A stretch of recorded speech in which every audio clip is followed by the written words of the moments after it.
Yes, hello nshuti bagenzi, reka ndabaramutse nagira ndabashimire kumwe mwakoze subscribe, ndabasaba gusangiza ibikorwa dukora umunsi ku yundi kugira ngo dukomeze kubana gatano kuri kagenzi kako.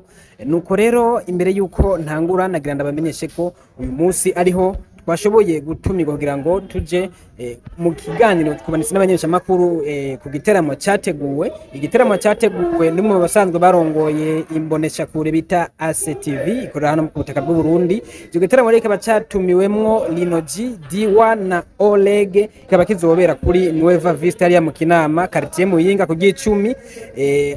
Muna hamenyereye hamaze kwera ibiteramo byinshi, hamaze kwera ibiteramo byinshi ndetse ni kimwe mu bibanza bikunze kwakira abaririmbyi. Ni kimwe mu bibanza bimeze neza, kimwe mu bibanza ushobora kugenda ukicaramwo ukanywa ukaryoherwa, ukarya n'ibifungurwa, hari imfungurwa nziza, hari ibinyobwa byiza. Igiteramo kizoba rero kizohuriramwo abaririmbyi batatu, Lino G, D1 na Olegue, kikaba cyateguwe na MC Andy.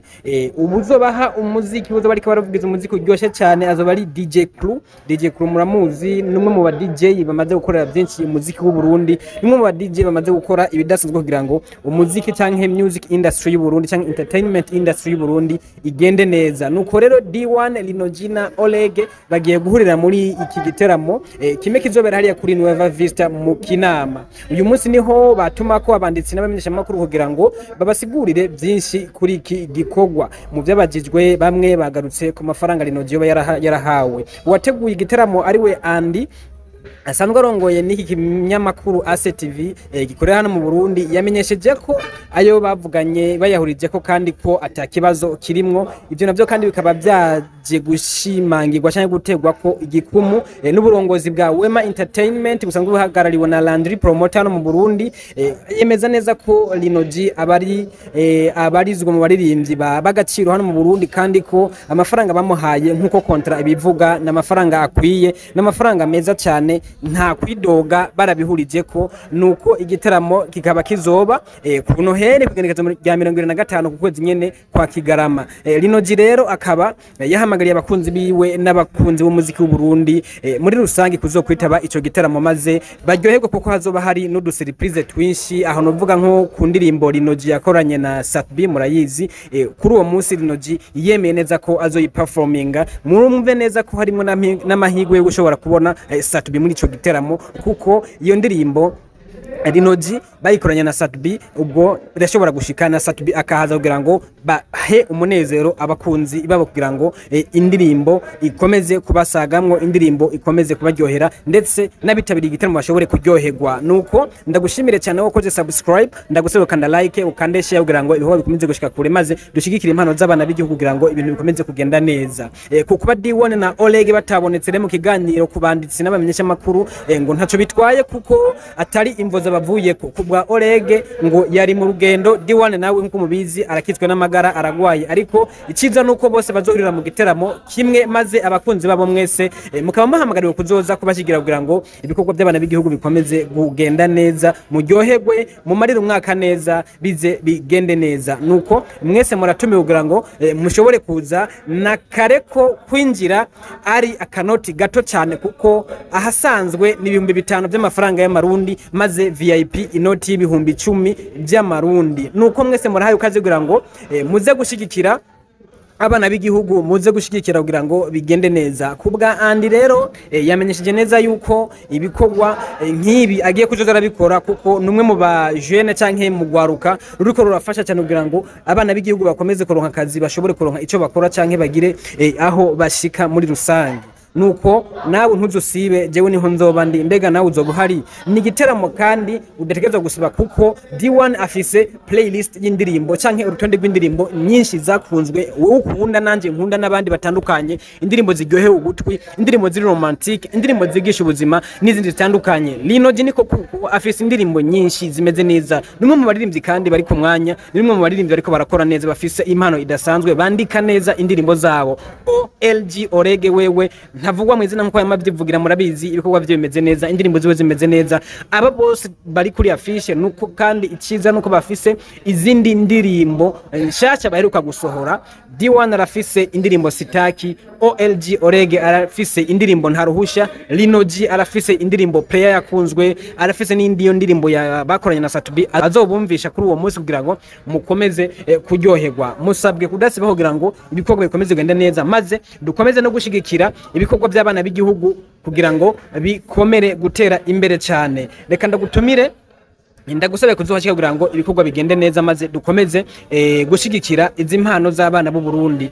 Hari kindi kintu cyagarushwe ko cyane ni agaciro abamenyesha makuru basanzwe bahabwa na cyane mu biteramo, ariko kubwa Andi ati ibyo bamaze iminsi babibona, ariko Andi nawe nk'umuntu amaze iminsi akorera muri uru ruganda rwo kumenyesha makuru canke muri industry ya media hano mu gihugu cy'u Burundi, arabitahura akabamenyesha ko canke kabiziza yuko byose biri ku murongo atakibazo na kimwe kirimwo, ari nayo mpamvu yahisemo kubatuma kugira ngo baze bamufashe kwamamaza iki gikorwa kugira ngo gishobore gushika kure. Nkuko mwese mubizi murazi yuko itangaza makuru ari kimwe mu bintu bishobora gufasha kugira ngo ibikorwa bya benshi bishike kure. Nuko hari byinshi byahavugiwe twavuga yuko nka cyane kuri Lino G. Lino G ni mu baririmbyi bakora neza, bati mbega Lino G arabiki kugira ngo ashobore kujya kwitabira igiteramo. Lino G yavuze yuko management canke abasanzwe bamujejwe uburongozi mukurikirana ibikorwa byiwe bufise uko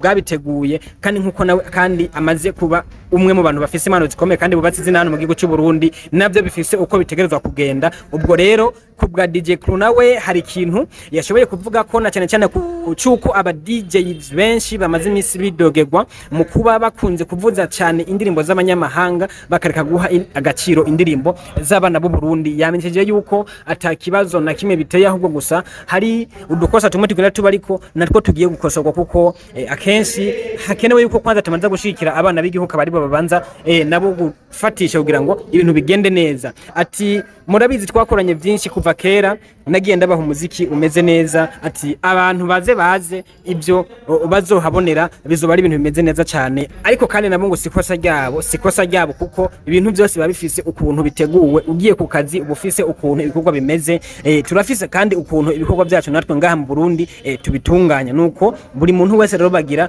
uko buri bantu bose bagira uko ibikorwa byabo bitunganijwe nuko nicyo bashaka gushikako. Ati kubwa DJ Crew umuziki n'undi wari ukwiye kujya imbere, akaba ari tubanza guhereza ikibanza maze umuziki mva mahanga canke mva makungu nawo ukaza kuza mu nyuma, ariko abana b'igihugu bashoboye kuronka ijambo. Ariko reka kandi ndagusabe gukanda subscribe utarabikora kugira ngo dukomeze kubana, ukomeze kudushigikira, ukande like, ushikane ibikorwa byacu kure mu sangiza abagenzi bawe no mu kudushigikira kugira ngo dukomeze gutera imbere, dutera intambwe kugira ngo ibikorwa byacu bikomeze kugenda kure. Ariko kandi ndagutumira kugira ngo kuri uwo munsi uzuhabe maze uryoherwane n'abana b'igihugu. Nakubwiye ni Lino G, ni D1, ni Olegue bazoba bari mu gitaramo kimi.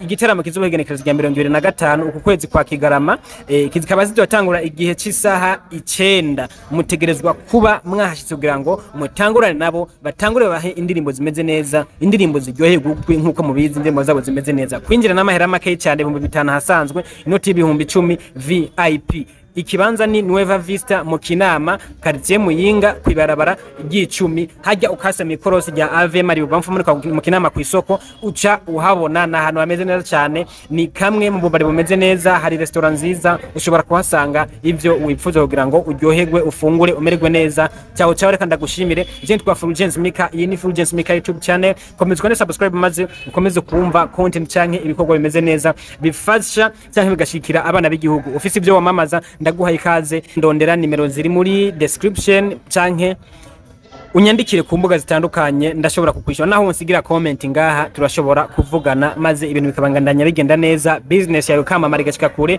ibikorwa ukora bigashika kure kugira ngo dukomeze kubaka igihugu twiteza imbere muri rusangi. Reka ndagushimire maze Imana iguha umugisha, wakoze cyane. Ciao.